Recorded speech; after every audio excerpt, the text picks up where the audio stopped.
पक्षाची विचारधारा जरी वेगळी असली तरी त्याचा तो विचार न करता, त्याची तमा न बाळगता, मी आता सातत्यानं आम्ही सोबत काम करतो, मी बघतोय त्यांना अत्यंत झोकून देऊन ते काम करतायत आणि अहिल्यानगरसारख्या शहरामध्ये करतायत जिथं मुस्लिम बहुल एरिया आहे.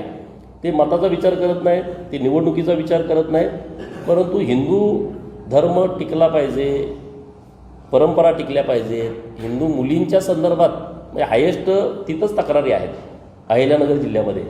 तर त्यांनी जो विषय पुढं आणला आहे तो विषय अत्यंत अभ्यासपूर्णच पुढं आणलेला आहे आणि त्यामुळे त्या गोष्टीला माझं समर्थन आहे संग्राम भाईंना. राज्यात कांद्याचे भाव गडगडले आणि त्यांनी पत्र दिले. बघा, माननीय मुख्यमंत्री महोदय जे शेतकरी नेते आहेत त्यांच्यासोबत चर्चा करून कशा पद्धतीनं या सगळ्या विषयात पुढं जाणं किंवा कांद्याच्या भावाच्या संदर्भात केंद्र सरकारशी चर्चा करून एक चांगला मार्ग काढतील.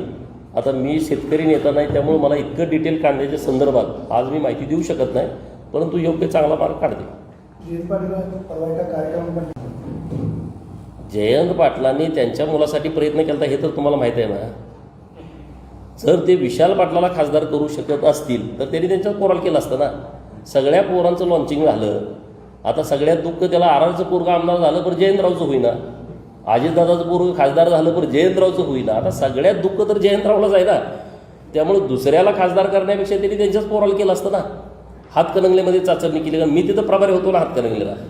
त्यांनी खूप तिथं असं ओढाताण केली, इकडं पिल्लू सोडलं, परत सांगलीमध्ये माझं पोरगं उभं राहणार, भाजपमधनं उभं राहणार, सगळं त्यांनी करून बघितलं आहे. त्यामुळं स्वतःचंच आता ते 10,000 मतांनी कसं तरी निवडून आलेत, स्वतःचंच त्यांना अजून माहीत नाही ते विशालचं कशा. बरं, विशाल खासदार व्हावा हे काय जयंतरावची इच्छा आहे का? जयंतरावला तुम्ही आईवरून शपथ घाला म्हणावं, तुम्ही आई शपथ सांगा म्हणावं, तुमची खरंच इच्छा होती का विशालला खासदार करायची? विश्वजितला विचारा.